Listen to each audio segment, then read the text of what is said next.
Opa, vamos lá, estamos ao vivo dessa vez no Facebook. Facebook! Bom, para aqueles que estão me seguindo já há algum tempo não, mas esse é o quarto vídeo onde estamos comentando o projeto de lei que será muito em breve a nova lei de licitações. Ela vai mudar, transformar a realidade normativa, legislativa do universo chamado licitações e contratos.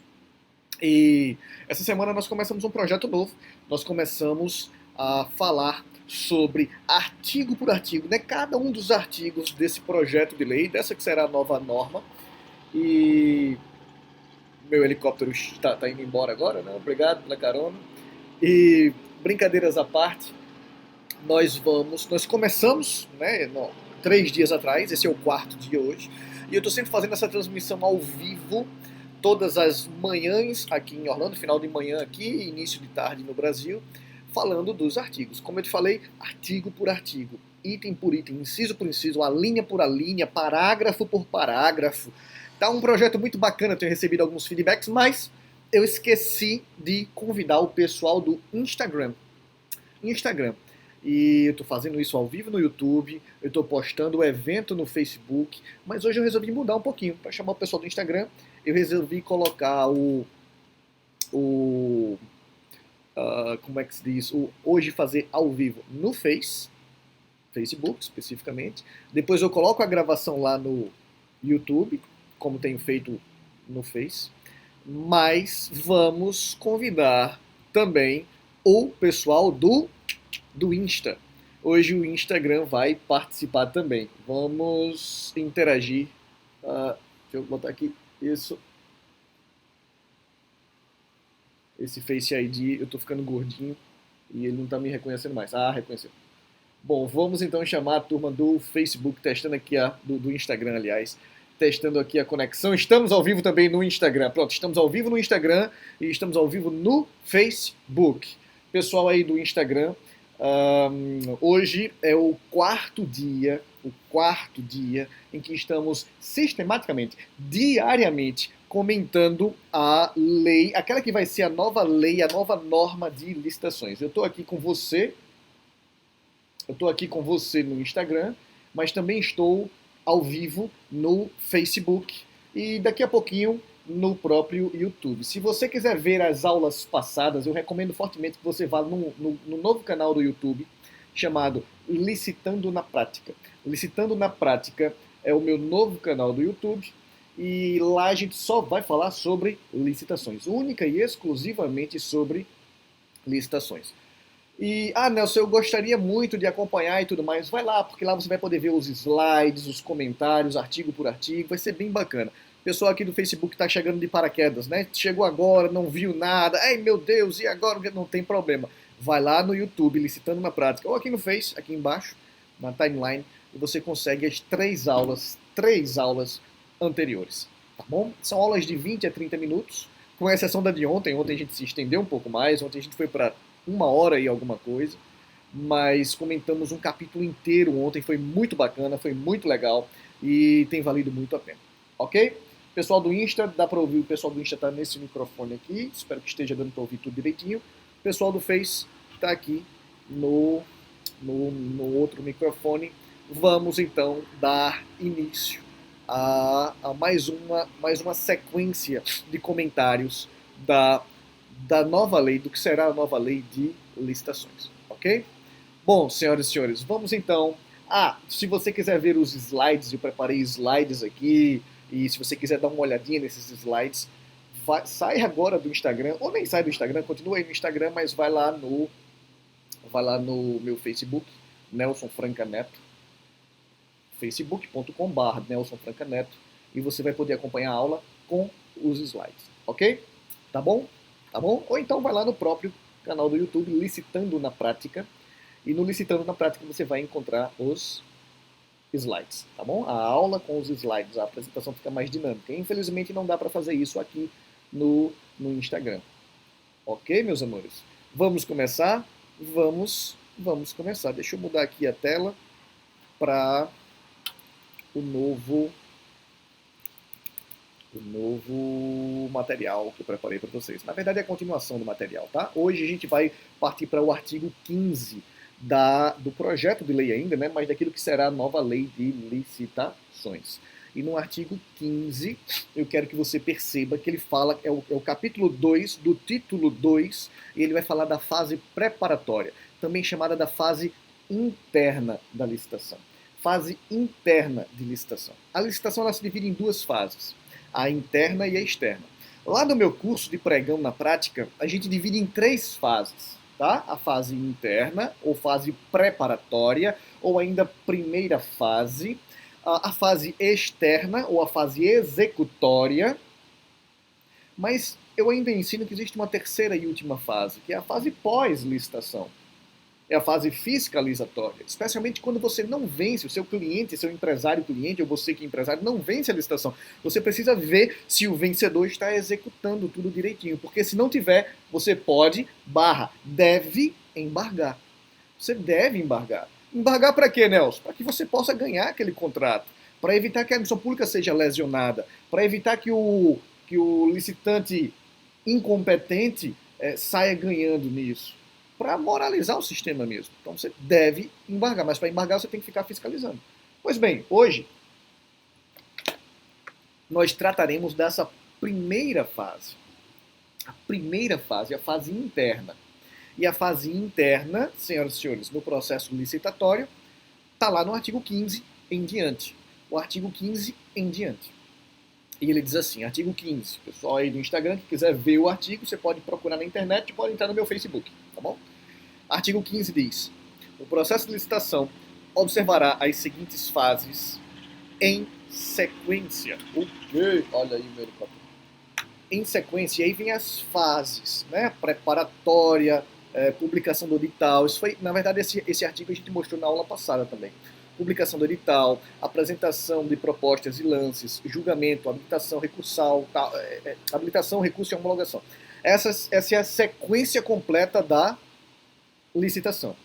A primeira fase, o primeiro tópico, é exatamente o tópico da preparação, a fase interna. Está lá no artigo 16. E aqui é importante. Esse primeiro tópico, ele é muito, muito valioso para os agentes de licitação. Então, você que está estudando para concurso público e no futuro vai se tornar um agente de licitação, vai ser o responsável pela licitação no seu órgão, esse artigo 16 até o artigo 24, eles são de primordial importância. De suma importância. Por quê? Porque ele vai mostrar como é que você vai criar o edital. Como é que você vai planejar a licitação antes de torná-la pública, antes de publicá-la num diário oficial, num jornal de grande circulação. Certo? Então tá lá. A fase preparatória é caracterizada pelo planejamento, devendo abordar todas as considerações técnicas, mercadológicas e de gestão que podem interferir na contratação, compreendendo. Quais são então essas fases de planejamento? Ele fala, inciso 1, a descrição da necessidade do interesse público. O agente de licitação então vai ter que descrever, vai ter que mostrar a necessidade do interesse público. 2, a definição do objeto para atender a necessidade. Então eu vou contratar o quê? Qual é a obra? Qual é o serviço? Qual é o fornecimento de bens? Como é que eu vou definir isso? Por meio de anteprojeto, ou projeto completo, ou projeto executivo, ou termo de referência. Falamos disso aqui na aula passada, na aula 3. Né? Falamos que quem participa do projeto executivo não pode participar da licitação, por exemplo. Então, se o agente executivo, agente de licitação, pediu para fulano, Tonho, fazer o anteprojeto, Tonho não pode participar da licitação. Ok? Mas isso tem que estar especificado no projeto executivo, no projeto completo, no anteprojeto, ou ainda o mais comum deles é naquela parte do edital chamada de termo de referência. Os detalhes daquilo que se deseja comprar ou contratar tem que estar no termo de preferência. Ou anteprojeto, projeto completo, projeto executivo. Tá bom? E o inciso 3, 16 diz a definição das condições de execução e pagamento, das garantias exigidas e ofertadas e das condições de recebimento. Então tudo isso tem que estar no edital. Tudo isso tem que estar previsto no edital. Tudo isso tem que estar definido no edital. O inciso 3 do artigo 16, ele diz isso, olha, qual é a condição para executar? Qual é a condição para fazer o pagamento? Eu vou pagar o licitante vencedor, ao contratado? Vou. Mas em que condições? Percebe? A oferta, as condições de recebimento, bom, tudo isso tem que estar previsto no edital e o artigo continua. Vai lá para o inciso 4, o orçamento estimado. Então, quando o agente de licitação vai fazer a licitação, ele tem que estimar o orçamento. Nós vimos no vídeo 3, na aula passada, que esse orçamento pode ser mantido em segredo até determinado momento da licitação, a depender da segurança pública ou de segurança do próprio Estado. Aula passada. Mas o orçamento tem que ser estimado. Pode não ser divulgado no primeiro momento, em alguns casos específicos, mas tem que ser estimado. A elaboração do próprio edital, inciso 5. A elaboração da minuta de contrato, quando necessária. Então, um resumo, um contrato em si, a minuta do contrato tem que estar lá prevista já no edital, quando necessário. Hipótese que constará obrigatoriamente como anexo do edital de licitação. Então, a minuta de contrato já pode estar lá dentro do próprio contrato dentro da própria licitação, no anexo da própria licitação. E o inciso 7 diz o regime de fornecimento de bens, fornecimento de serviço, execução de obras e serviços, modalidade de licitação, o modo de disputa, o critério de julgamento e a adequação e eficiência da forma de combinação desses parâmetros para fins de seleção da proposta apta a gerar o resultado da contratação mais vantajosa para a administração pública. Nós vimos na aula passada, no vídeo passado, que licitação é um procedimento administrativo onde a administração escolhe a proposta mais vantajosa para contratar com o particular. Aula passada. Eu perdi a aula passada. Vai lá no YouTube chamado Licitando na Prática. Tá lá, aulas ao vivo, inclusive. E aí, tudo isso, o regime de bens, a prestação de serviço, tudo isso tem que estar prevista expressamente no edital. Para quê? Não só para contratar a proposta mais vantajosa, mas para gerar transparência, para gerar publicidade, para gerar eficiência, para gerar legalidade, mas principalmente para obedecer o critério de concorrência entre os licitantes em pé de igualdade.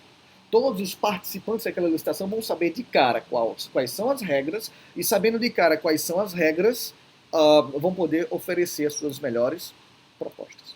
Ok? Vamos lá, vai lá no Facebook, vamos para o inciso 8. Quem está no Facebook agora consegue ver o slide.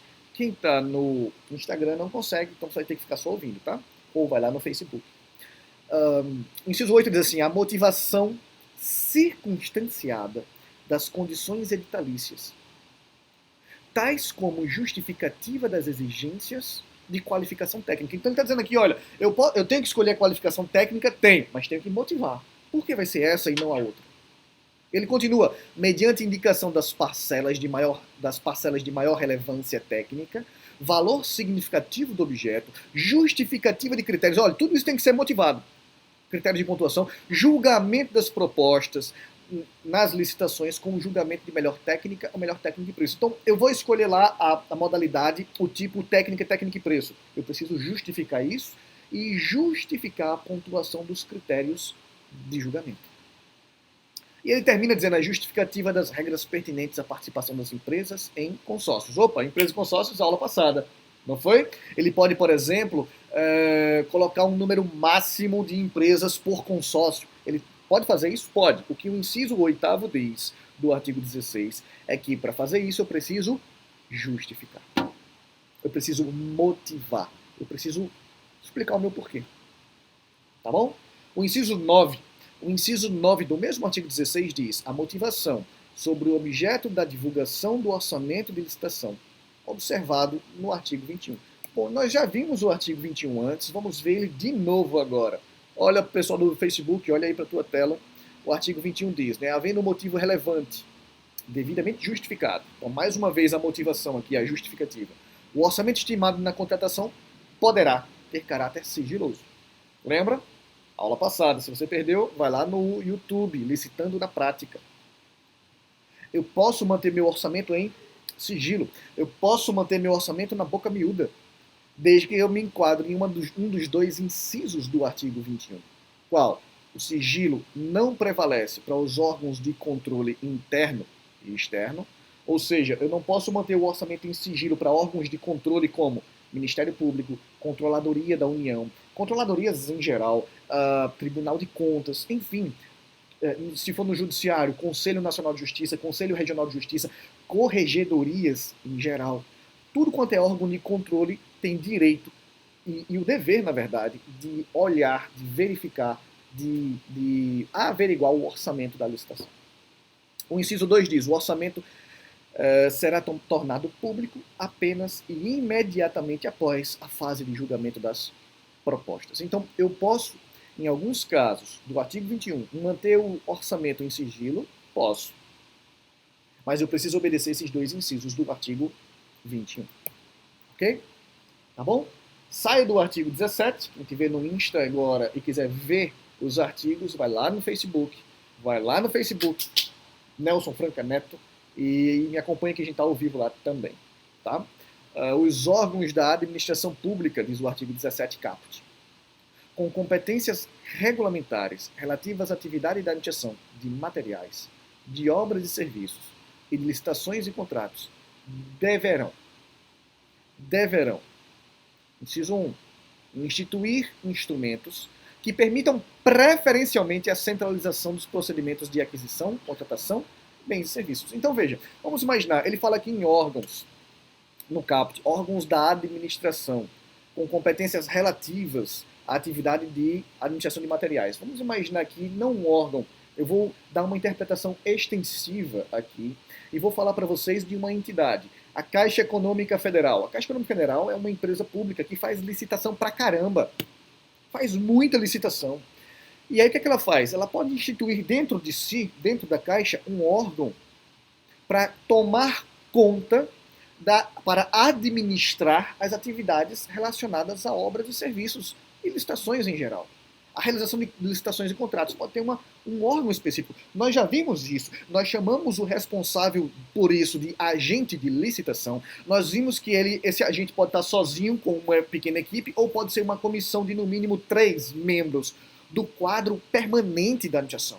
Então quem está me acompanhando aqui desde o começo, no comentário, artigo por artigo dessa lei, as coisas elas começam a se encaixar agora.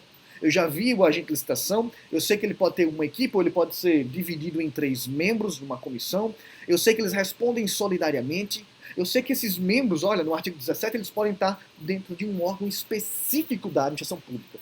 Para quê? Está aí o inciso 1, 2 e 3 dizendo. Instruir, centralizar procedimentos.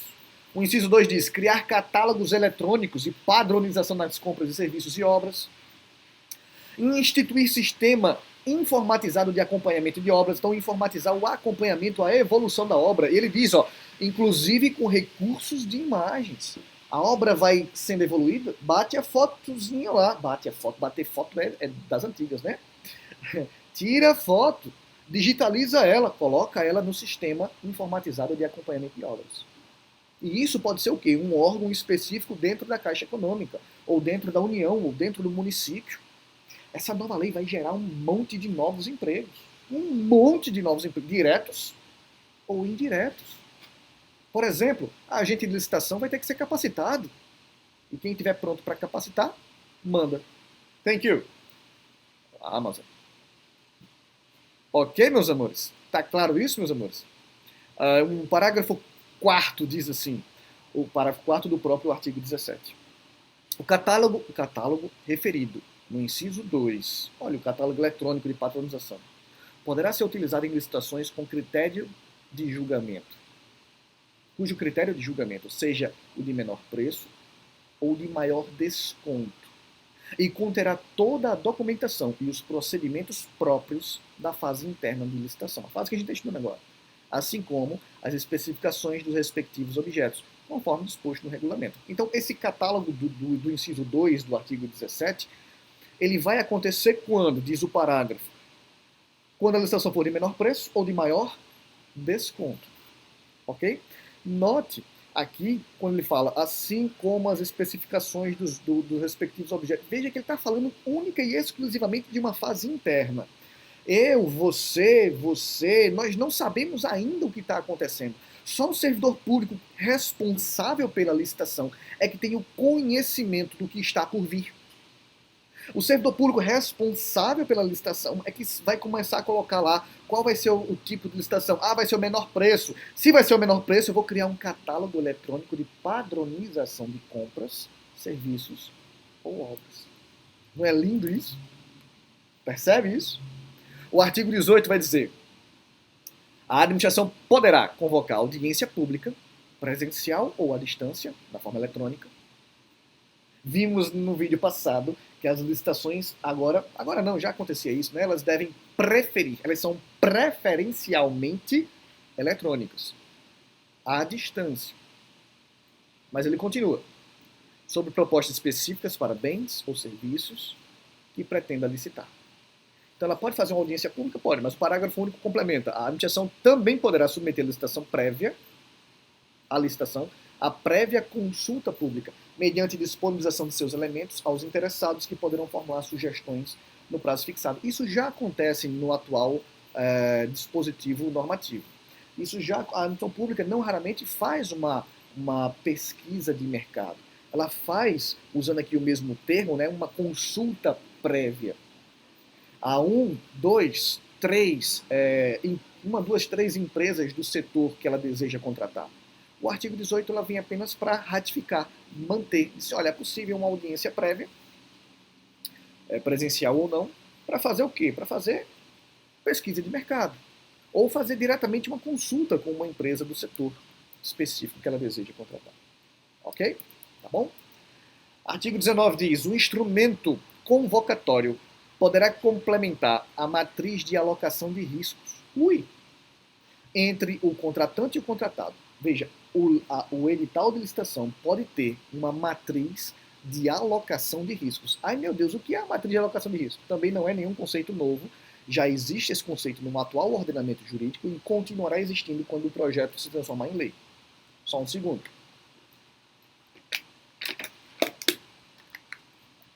Às vezes, a administração pública fixa um contrato administrativo de obras, por exemplo, para se construir um novo hospital. E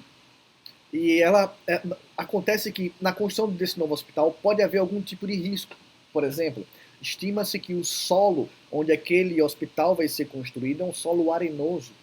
Mas como as fundações, o hospital é grande, as fundações serão fundas e tudo mais, é possível, é um risco que se corre de uma parte desse solo ser rochoso. E esse risco vai encarecer a obra. Vai ter que haver um recálculo, um novo cálculo. Nós vamos ter que recalcular a relação custo-benefício. E, por isso, o instrumento convocatório ele vai ter que prever esse possível dano. E essa previsão é o que chamamos de matriz de risco. Ou, como diz o caput do artigo 19, a matriz de alocação de risco. E ele continua, né? Hipótese que o cálculo do valor estimado na contratação poderá considerar taxa de risco compatível com o objeto. Então a gente vai colocar essa taxa de risco com...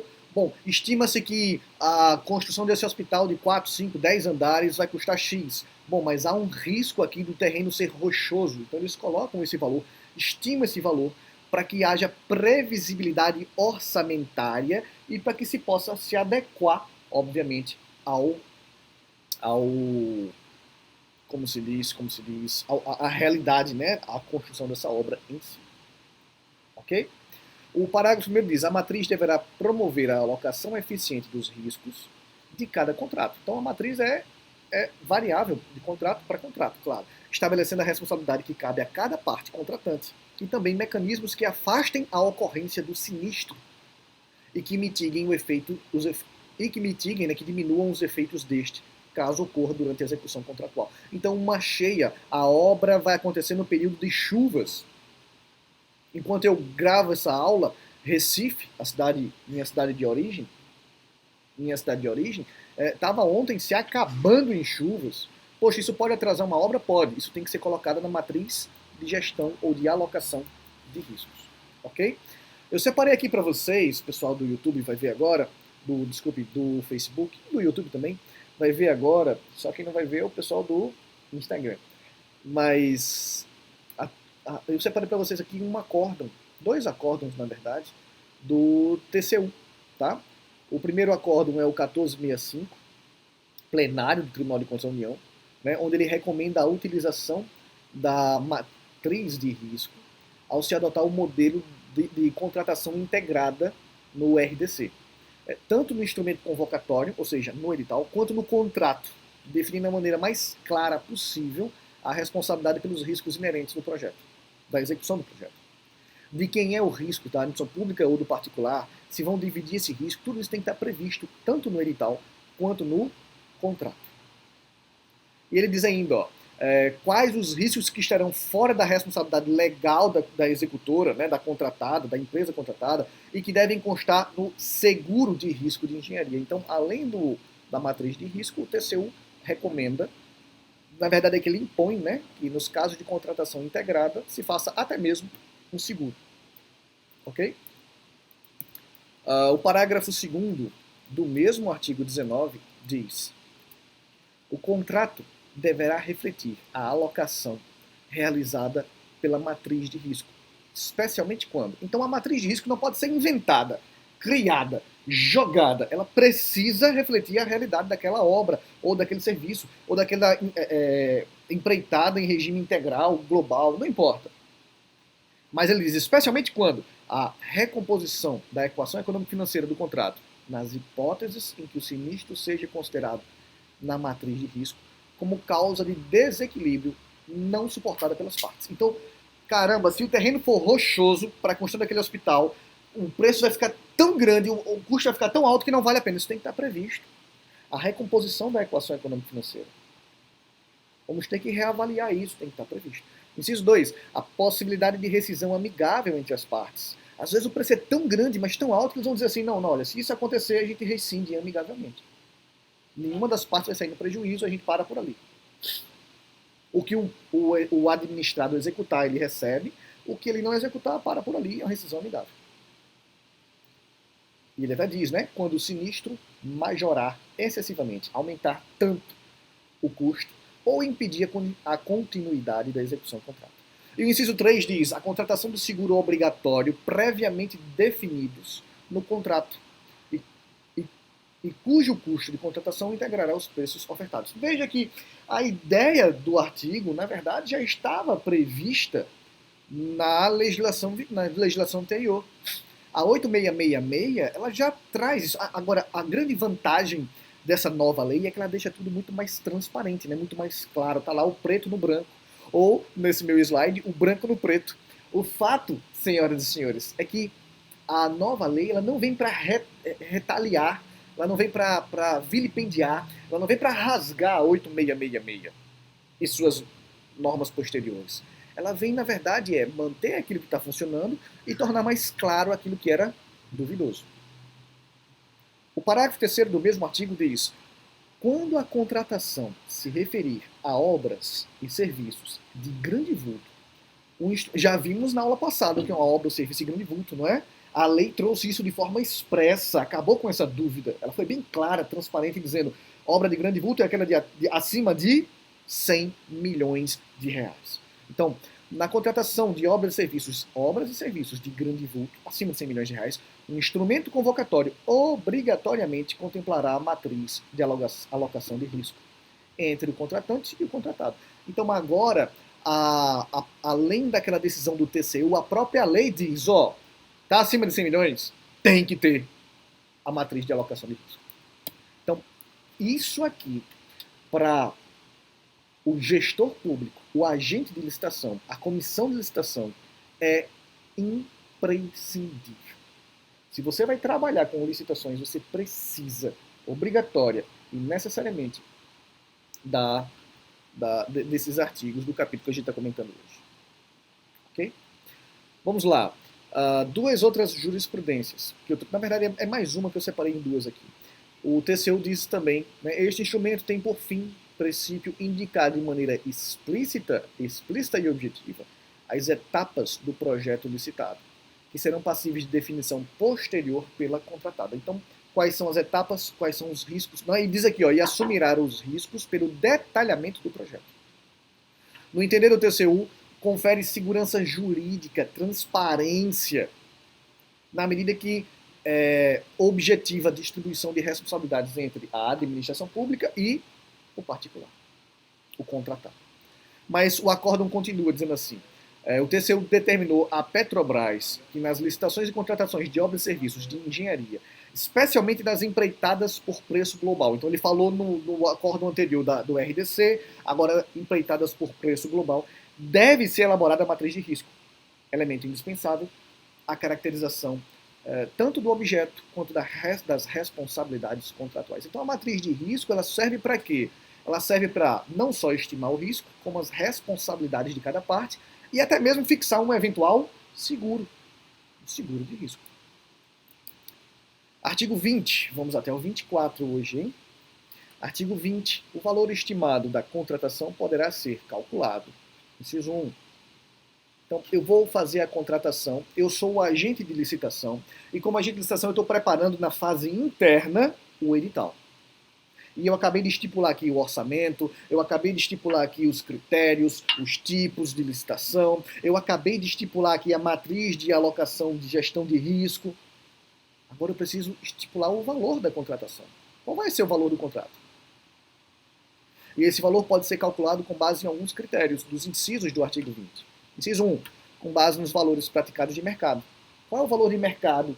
Eu quero comprar água mineral. Tá, qual é o valor de mercado da água mineral? Mais embalagens de meio litro. Qual é o valor de mercado? Ou, no outro critério, valores pagos pela administração pública. Qual foi a última vez que a gente pagou por esse serviço de coleta de lixo? Qual foi o último valor que a gente pagou? Isso é uma referência. Isso é um valor, é assim que se estima o valor. E ele ainda diz, né, ou a avaliação do custo global da obra. Aqui é obra por preço global. Qual é o valor? Vamos olhar para o mercado, ou vamos olhar para a última contratação e estipular um valor de contratação. O inciso 2 diz, a partir de preços ou medidas de preços de sistemas referenciais de custo da administração. E ele fala, ó, tabelas de referência formalmente aprovadas por seus órgãos ou entidades. É basicamente pesquisa de preço anterior. Inciso 3, pela comprovação pelo contrato de que os preços estão em conformidade com os praticados usualmente pela empresa em contratações semelhantes. Opa, então o contratado licitante pode provar, olha, isso aqui é a minha nota fiscal, ou isso aqui é o último contrato que eu assinei para um particular fulano de tal. Esse é o valor que eu pratico no mercado para esse tipo de produto ou para esse tipo de serviço. É uma forma de pesquisa de preço. Inciso 4, pela apuração da cotação no momento da contratação, quando não for possível a mensuração de fixação de custo do bem, material, serviço, em razão da especificidade do mercado fornecedor. Aí, o mercado é tão específico que não tenho como fazer essa cotação antes.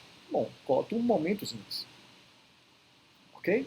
Por exemplo, serviço técnico especializado. Às vezes é muito difícil. Quanto é que vale um profissional fulano? Como é que eu comparo o profissional fulano com o profissional cicrano? Aí vai para o inciso 4. E o inciso 5 diz, por outras técnicas previstas em regulamento. Então, a lei aqui foi bem ampla, ela deixou aberto, ela disse assim, olha, simplesmente, esse texto aqui não é taxativo. Amanhã pode surgir um regulamento trazendo novas e melhoradas especificações. O parágrafo único do mesmo artigo 20, até botei ali, fiz um grifo, ele diz, nas contratações integradas e semi-integradas, o orçamento estimado e o preço total da contratação poderão ser calculados nos termos do inciso 1, está aqui o inciso 1, ó, deixa eu voltar, valor praticado pelo mercado, valores pagos pela administração pública, valor global da última obra realizada. Observando ainda o seguinte, então vamos imaginar o inciso 1. Inciso 1, valor praticado pelo mercado. Tá, quanto é que o mercado está cobrando por água mineral? Ou qual foi a última compra que eu fiz? Quanto foi a última água mineral que eu comprei? Na última licitação. Aí eles olham, além de obedecer esse critério do inciso 1, eu preciso também obedecer dois outros. Inciso 1 do parágrafo único do artigo 20 diz, sempre que o anteprojeto assim o permitir, as estimativas de preço devem basear-se no orçamento sintético, não tão detalhado quanto possível. Então, orçamento sintético tão detalhado quanto possível. Então, água mineral de 500 ml, água mineral de botijão de 20 litros, água mineral de o mais detalhado possível.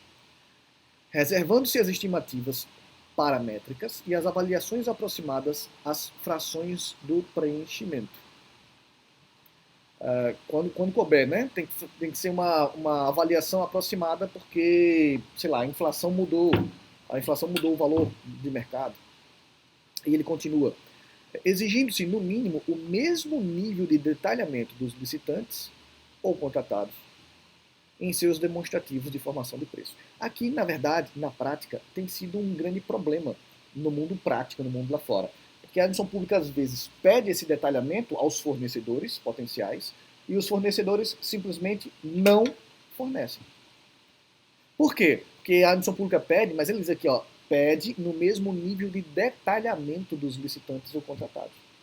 E essa pesquisa de preço acaba, às vezes, não acontecendo porque ela pede um, pede a dois, pede a três e ninguém fornece a pesquisa. Acontece. 2. Na utilização de metodologias expedida ou paramétrica destinadas à avaliação do valor total ou de frações do empreendimento, será escolhida, dentre outras, ou mais técnicas, será escolhida entre duas ou mais, agora sim, técnicas estimativas possíveis de preço base.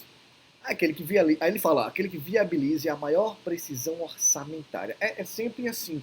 A administração pública está sempre preocupada com essa previsão orçamentária. É estipular o orçamento o mais preciso possível.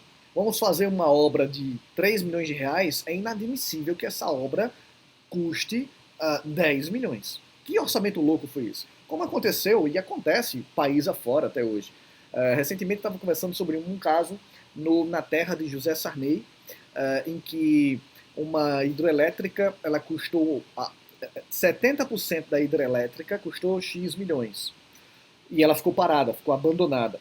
Os outros 30% que faltavam custou 16 vezes mais do que os 70% da hidrelétrica. Então isso é inadmissível. O texto diz exatamente isso. Olha, a gente vai fixar um orçamento mais enxuto, mais preciso, mais detalhado, enxuto não é a palavra, né? Mais detalhado possível, para que a gente chegue o mais próximo possível daquilo que foi previsto no edital e no contrato. Ok? Não se admite mais pagar 16 vezes mais do que o valor inicialmente previsto. O artigo 21 diz, havendo um motivo relevante, devidamente justificado, o orçamento estimado da contratação poderá ter caráter sigiloso. Hipótese em que? Isso é o artigo 21, né? Já comentamos o artigo 21 3 vezes. Na verdade, 4, porque hoje a gente viu uma vez, agora de novo, e na aula anterior e na primeira aula, na segunda aula, aliás, também. Essa é a quarta aula ao vivo que a gente está fazendo. Então, já falamos do inciso 1 e 2, inclusive agora, né? O orçamento pode sim ter caráter sigiloso. Isso aqui é uma questão de concurso pronta. Mas o orçamento pode sim ter caráter sigiloso. Só que esse sigilo não alcança os órgãos de controle interno ou externo, já falei para vocês, né? Controladorias, corregedorias, Conselho de Justiça, que mais? Ministério Público, Tribunais de Contas da União, do Estado, do Distrito Federal, do município onde houver. E o inciso 2, o orçamento se tornará público rapidamente, imediatamente após o julgamento das propostas. Só que agora vem um parágrafo único, que eu não comentei hoje, comentei em aula passada. O parágrafo único diz o quê? Na hipótese de licitação em que for adotado o critério de julgamento de maior desconto, a informação quanto ao caráter sigiloso de que trata o caput constará necessariamente no edital de licitação.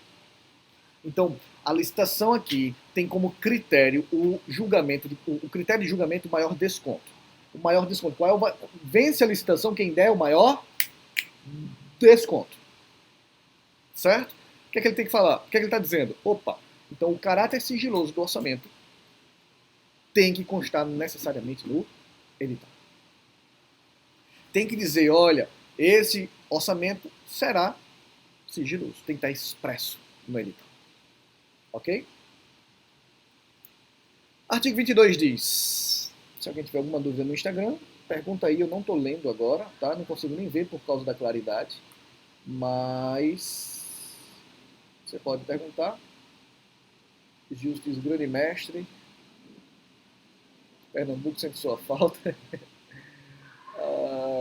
Mas você pode perguntar e depois eu volto, tá? No finalzinho aqui. Minha bateria está quase acabando. Mas vamos lá, senhoras e senhores. Artigo 22. Pessoal do Facebook. O edital deve conter o objeto da licitação. Veja, aqui mais uma vez eu quero botar você num contexto. A administração pública, nesses artigos que estamos comentando hoje, está focando no agente de licitação. Ah, Nelson, eu quero ser empresário contratado pela administração pública. Não, eu quero ser um consultor jurídico prestando esse serviço para os empresários vencerem licitação. Não, eu quero ser advogado na área de licitação, para as empresas que atuam na licitação. A aula de hoje não é bem voltada para você. É bom que você entenda, tenha essa visão, mas a aula de hoje é para aqueles que vão ser agentes de licitação. Aqueles que estão do outro lado da mesa. Aqueles que estão do lado da administração pública abrindo a licitação. E quando ele vai abrir a licitação, ele precisa de quê? Montar o edital. E o artigo 22 esmiuça isso aqui. Ó. O edital tem que conter o quê? O objeto de licitação. A convocação, a forma de convocação, as regras para convocação. Se vai publicar em diário oficial, se vai ser eletrônico, se vai ser presencial. O julgamento, as regras de habilitação, as regras de recurso, as penalidades, a fiscalização, a gestão do contrato, a entrega do objeto e as condições de pagamento. Tudo isso tem que estar previsto no edital, segundo o artigo 22, caput. E o parágrafo 1º ainda diz, quando o objeto permitir, a administração adotará minutas padronizadas do edital e do contrato, com cláusulas uniformes. Então, quando for o caso, quando for possível, tem que ter lá minuta padronizadazinha, estipuladazinha, não só na licitação, no edital, como no contrato a ser assinado pelo vencedor da licitação. E o parágrafo 2º diz, todos os elementos do edital, incluindo as minutas que acabamos de ver, dos contratos, projeto de projeto, termo de referência. Opa, meu computador está com a bateria acabando. Ó. Termos de referência, o escambau. Deverão ser disponibilizados em sítio eletrônico oficial, né, no site do órgão, na mesma data em que for disponibilizado o edital. Ok? O que mais, senhoras e senhores? O que mais? O parágrafo 3º diz, o edital deverá prever para o contratante a obrigação da realização do licenciamento ambiental, quando for o caso, né? Licença ambiental não é para todo e qualquer edital, não é para toda e qualquer situação. Quando for o caso, tem que ter a obrigação de realizar o licenciamento. Parágrafo 4º diz, as licitações de obras e serviços de engenharia é obrigatória a previsão no edital do índice de reajuste, claro, né? O reajuste base vinculado àquela proposta. Então, eu preciso, a obra pode durar alguns anos, eu preciso ter o índice de reajuste para cada ano, para cada data base prevista no edital. E ele fala, podem ser estabelecido mais de um índice específico ou setorial, em conformidade com a realização do mercado, dos respectivos insumos. O artigo 23. Os processos de licitação nos processos de licitação poderá ser estabelecida margem de preferência. O que é a margem de preferência? Bom, às vezes, a administração pública vê que duas empresas... Eu estou ficando meio agoniado aqui, porque o meu computador vai descarregar em alguns minutos, e eu não quero sair do ao vivo. Eu quero continuar no ao vivo, mas não quero... Deixa eu ver se minha assessora para fins energéticos está por aqui.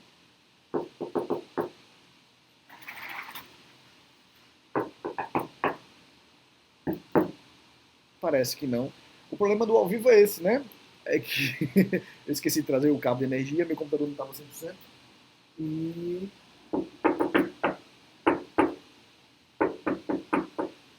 E minha assessora para fins energéticos não está aqui. Pelo menos eu não consigo ver. Ah, lá vem. Fechou. Só um segundo. Assessora para fins energéticos, será que você poderia pegar o cabo de energia do computador? Muito obrigado. Essa é a assessora para fins... O pessoal do Insta deve ter visto, o pessoal do Face não viu. Muito obrigado, assessora para fins energéticos. Coloca ali na tomada para mim. Como vocês podem ver, eu tenho uma assessora para fins hídricos, foi a de ontem, agora para fins energéticos. Muito obrigado, assessora. Deus te pague. Foi. Valeu. Agora sim, vamos retomar o comentário do artigo 23. Ok? Saudações. Fala, Renato. Vamos lá. Artigo 23 dessa que será a nova lei de licitações. Retomando. Nos processos licitatórios, poderá ser estabelecida a margem de preferência. Eu tenho uma crítica aqui, tá? Ele diz poderá. Perceba que o poderá mostra que a licitação, que o governo, que o licitante, o licitante ele pode ou não, o órgão pode ou não estabelecer margem de preferência. Esse é ato discricionário. Eu particularmente acho isso falho, né? Mas não estou aqui para expedir eu estou aqui sim. Eu particularmente acho que o legislador aqui poderia ter imposto isso e não deixar na base da discricionariedade de cada órgão, especialmente de cada estado, principalmente em cidades do interior, onde a fiscalização é mais branda, é mais limitada. Isso é realmente uma pena, mas está na lei. Nos processos de licitação, poderá ser estabelecida margem de preferência. O que é a margem de preferência? Às vezes, as empresas fazem lá suas propostas, mas uma empresa ganhou por pouco. Uma empresa ganhou por um percentual de, sei lá, a proposta dela é 5%, é 2%, é 1%, é 20% melhor do que o do segundo colocado. Mas a administração pública pode ignorar essa melhor proposta e contratar com a segunda melhor colocada por dar a ela uma margem de preferência. Dar a ela um desconto na avaliação. Vou fazer uma comparação, tá? Eu tenho dois filhos e um deles, a minha assessora para fins energéticos, a minha filha mais velha tem 10 anos. O meu filho mais novo tem 3, semana que vem fará 4 aninhos. E claro que eu não posso tratar os dois de forma igual, eu preciso tratar os diferentes de forma diferente, no limite de suas diferenças. Já falamos isso aqui antes de ontem. Isonomia, igualdade, tratar os diferentes de forma diferente, no limite de suas diferenças. E aí o que acontece? Às vezes eu preciso ser mais brando ou priorizar até o mais novo em detrimento da mais velha. Não posso fazer isso sempre para não causar uma certa, como posso dizer, preferência na cabeça dela, mas eu preciso mostrar que ela tem vantagens que ele não tem e ele vai ter vantagens que ela não tem. Ela pode fazer coisas que ele não pode, como, por exemplo, dormir na casa da amiga sozinha e ele não, mas ele também pode fazer coisas que ela não pode pela questão da idade. Acontece que o governo também pode tratar as empresas com essa margem de preferência, com esse relativismo de condições. Quando os incisos mostram aqui, quando produtos manufaturados e serviços nacionais atendam às normas técnicas brasileiras. Então eu posso preferir a empresa de produtos manufaturados e serviços nacionais que atendam técnicas brasileiras a empresas estrangeiras ou empresas até nacionais que não atendam essa técnica. Talvez a empresa nacional que atenda essa técnica brasileira tenha feito uma segunda melhor proposta, mas ficou dentro da margem de preferência. Dentro desse percentual, que via de regra, vou logo antecipar, vai aparecer no outro artigo, mas esse percentual é de 25%. 25%. Então a proposta da empresa brasileira de serviços nacionais que atenda normas técnicas brasileiras ficou 25% ou 20%, até 25% mais cara que a melhor empresa. A melhor empresa é estrangeira. Então ela pode dar essa margem de preferência. Ok? A meu ver, isso contradiz um pouco aquele artigo que comentamos no nosso segundo vídeo, que estabelece igualdade de condições entre empresas brasileiras e estrangeiras, mas se entende aqui que é para um bem maior, né? Tratar os diferentes de forma diferente. O inciso 2 continua. Né? Eu posso estabelecer mais de preferência quando? Para bens e serviços produzidos ou prestados por empresas que comprovem cumprimento de reserva de cargos prevista na lei para pessoas de deficiência. A margem de preferência, ela surgiu em 2010, mas esse inciso aqui surgiu numa lei específica em 2014 para priorizar empresas que contratam pessoas com deficiência. ou pessoas de reabilitação na Previdência Social. Okay? Então vamos preferir essas empresas que contratam deficientes a empresas que não contratam. É uma forma de estimular a contratação dos deficientes. E o inciso 3 diz: bens e serviços originários no Estado parte do mercado comum do Sul, o Mercosul. Né? A gente pode dar essa margem de preferência às empresas nacionais, mas também pode ser estendido a todas as empresas participantes do Mercosul. Ok? Tá claro até aqui? Essa margem de preferência, parágrafo 1º diz: a margem de preferência que trata este artigo será estabelecida com base nos estudos revistos periodicamente no prazo não superior a 5 anos. Aqui eu achei uma esculhambação, aqui eu achei uma besteira. O Congresso Nacional não se deu o trabalho de verificar se essa margem de preferência até hoje, de 2010 para cá, se ela foi ou não benéfica. Muito se debateu nesse projeto se a margem de preferência de fato está trazendo empregos, está gerando renda, está gerando imposto, está gerando os requisitos que ele vai dizer agora nos incisos. Muitos debateram, eles não chegaram a conclusão nenhuma, porque os caras não são bons em concluir nada. E aí jogou o pepino pro próximo, assim, olha, essa margem, vamos periodicamente avaliar a eficiência e a eficácia da margem de preferência em prazo não superior a 5 anos. A cada 5 anos a gente vai fazer uma pesquisa. Poxa, por que não fez a pesquisa agora? Muito se questiona se a margem de preferência realmente traz vantagens para o Brasil. Mas ainda que se traga, por que a gente não colocou isso agora, para ao invés de colocar aqui poderá, colocar um deverá? Eles empurraram com a barriga. Não sei se a margem de preferência é boa. Ai meu Deus, estou na dúvida. Tá, tudo bem, vamos fazer uma pesquisa no futuro. Por que não fez agora? Achei isso de uma preguiça enorme, mas ele diz, a cada 5 anos, vamos fazer... Desculpe, a cada 5 anos não. De tempos em tempos, em prazo não maior que, não superior a 5 anos, vamos ver se a margem de preferência faz sentido. E como é que a gente vai ver isso? Vamos ver pela inciso 1, geração de emprego e renda. 2, arrecadação de tributos federais, estaduais e municipais. 3, desenvolvimento e inovação tecnológica no país. 4, custo adicional do produto e serviço. Será que está compensando pagar a mais? Até 25% a mais. 5, suas revisões, análises retrospectivas de resultados.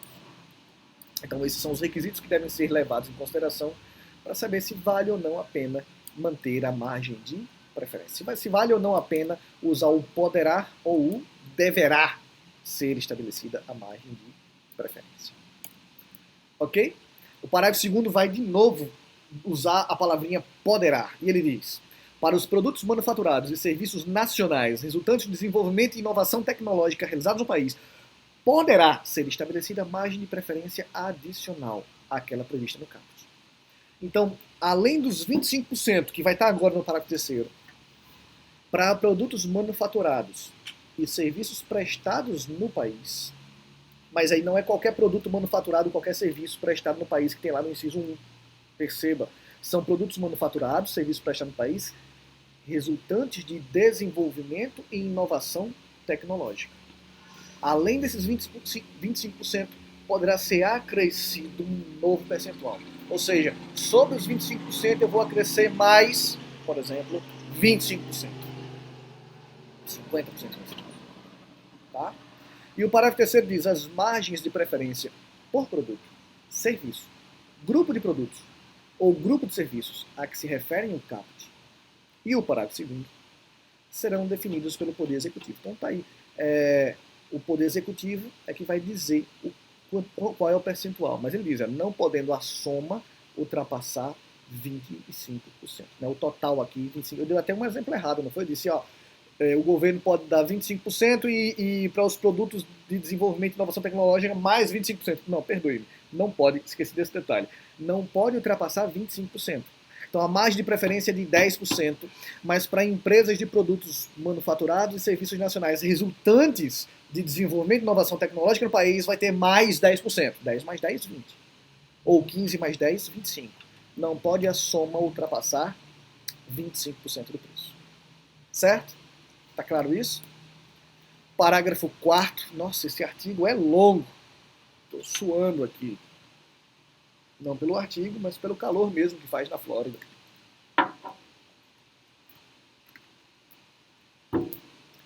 As disposições contidas nos parágrafos 1º e 3º, lembrando aqui, ó, primeiro é os requisitos da margem de preferência, terceiro, o percentual de até 25%, não se aplicam aos bens e serviços cuja capacidade de produção ou prestação no país sejam inferior à quantidade a ser adquirida ou contratada, ou os quantitativos fixados em razão do parcelamento do objeto, quando for o caso. Então, de fato, não adianta, né?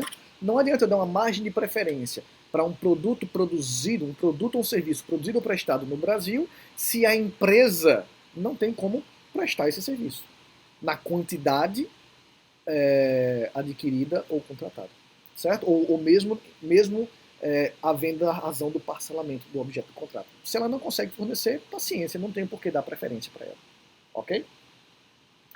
Os editais de licitação para a contratação de bens e serviços, parágrafo 5º, e obras poderão, mediante prévia justificativa da autoridade competente, exigir que o contratado promova, em favor de órgão ou entidade integrante da administração pública, ou daqueles por ela indicados a partir do processo isonômico, medidas de compensação comercial, industrial, tecnológica. Então veja, editais de licitação, seja para bens, para serviço, para obra, eles podem sim exigir que o contratado promova, em benefício da administração pública ou do órgão da administração pública, ou seja de quem for, né, um processo, medidas de compensação comercial. Compensação comercial, ele fala comercial, industrial ou tecnológica, ou de acesso às condições mais vantajosas, cumulativas ou não, na forma estabelecida pelo governo federal. Nesse caso, decreto, né? O governo federal vai expedir decreto estabelecendo essas formas. Parágrafo 6º e 7º, para terminarmos o penúltimo artigo. As contratações destinadas à implementação, à manutenção e ao aperfeiçoamento do sistema de tecnologia de informação e comunicação considerados estratégicos para o executivo, né? Sistema de comunicação em geral, a licitação poderá ser restrita a bens e serviços com tecnologia desenvolvida no país, produzidos de acordo com a lei tal. Então aqui é mais uma questão de segurança nacional e principalmente estratégica, né, para o Brasil. Empresas de tecnologia, a licitação poderá, cadê ele diz aqui, poderá ser restrita a bens e serviços por empresas prestadas no Brasil. Não vejo isso com bons olhos também, né? Protecionismo de mercado, mas está na lei. O parágrafo 7º diz: será divulgado no sítio eletrônico oficial, no site da administração pública, a cada exercício financeiro, a relação de empresas favorecidas em decorrência do disposto deste artigo. As empresas de comunicação, tecnologia da informação, internet, telecomunicações, né? Que tem um rol das empresas beneficiadas no site. A indicação de volumes gastos e recursos destinados para cada uma delas.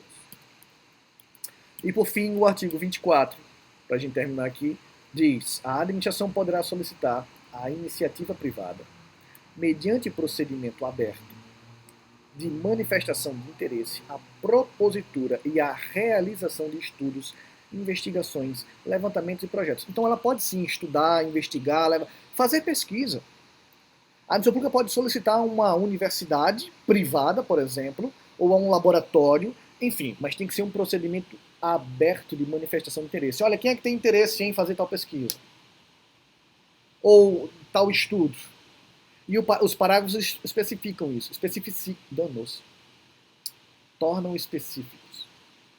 Os estudos, investigações, levantamentos e projetos vinculados à contratação e de utilidade para a licitação realizados pela administração pública, ou com sua autorização, estarão à disposição dos interessados, devendo o vencedor da licitação ressarcir os dispêndios correspondentes, conforme especificado no edital. Então, a minha empresa fez o estudo, gastou com isso, e o parágrafo está dizendo o seguinte: o vencedor da licitação que usou o meu estudo para vencer aquela licitação, para prestar aquele serviço, tem que me ressarcir. Parágrafo 2º. A administração poderá limitar ou impedir a participação da licitação do autor dos estudos, investigações, levantamentos e projetos referidos no parágrafo 1º. Bom, Já falamos sobre isso, não foi? 2 aulas atrás. Se eu fiz o projeto base, eu não posso participar da licitação. Nem eu posso, é bom que se diga, nem a minha empresa pode. E na aula passada nós vimos, nem a minha empresa é aquela que eu tenho, no mínimo, 5% do capital votante dessa empresa. Ok? Parágrafo 3º diz assim. A realização pela iniciativa privada de estudos, investigações, levantamentos e projetos em decorrência do procedimento de manifestação de interesse mencionado no caput não atribui ao realizador do direito preferência no processo. Ao contrário, chegou meu helicóptero. Ainda bem que ele está no último artigo. Eles são pontuais. Ao contrário, o parágrafo anterior diz que eu posso inclusive ser proibido de licitar. Inciso 2. Não obriga o poder público a realizar a licitação. De fato, né, ela contratou a pesquisa, mas não quer dizer que ela tem que fazer a licitação. Inciso 3. Não implica, por si só, direito a ressarcimento de valores envolvidos na sua elaboração. Então você faz, ela não está obrigada a ressarcir nada. E o inciso 4 diz, somente será remunerado pelo vencedor da licitação. Opa, quem tem que pagar é o vencedor da licitação, não sendo possível em nenhuma hipótese a cobrança dos valores do poder público. Então o poder público encomenda, mas ele não paga. Quem é que paga? O vencedor da licitação. Ok? Bem, meus amores, terminamos a seção 1, que fala exatamente desse procedimento interno, com efeito muito, muito importante para quem vai fazer a licitação em si, né? A fase interna é importante para quem? Para os agentes de licitação. Para quem atua querendo vencer a licitação, né? Seja você o próprio empresário diretamente, seja você o advogado que representa o empresário, seja você o consultor de licitação que representa o empresário. Eu falo empresário, mas né, o artista, ou seja qual for o bem, serviço ou obra, esses não são artigos tão primordiais. Mas, óbvio, é bom que você tenha um forte conhecimento do que se passa na fase interna da licitação. Lá dentro do Pregando na Prática, no meu curso Pregando na Prática, a gente fala muito do termo de referência, da importância que é você se antecipar para influenciar a elaboração do termo de referência. E isso faz com que você saia na frente dos concorrentes. Você basicamente vai dar um passo, não, mas vários passos na frente do concorrente, quase que garantindo a sua vitória na licitação. Ok? Na aula que vem, nós vamos falar da seção 2, que aí sim todo mundo tem interesse. Não só os agentes de licitação, mas os empresários, advogados, consultores, concurseiros, todo mundo tem interesse, que é o da modalidade de licitação. Ok? Fico por aqui. Beijo no coração. A gente se vê no próximo vídeo. Amanhã, no próximo vídeo. Tchau, tchau.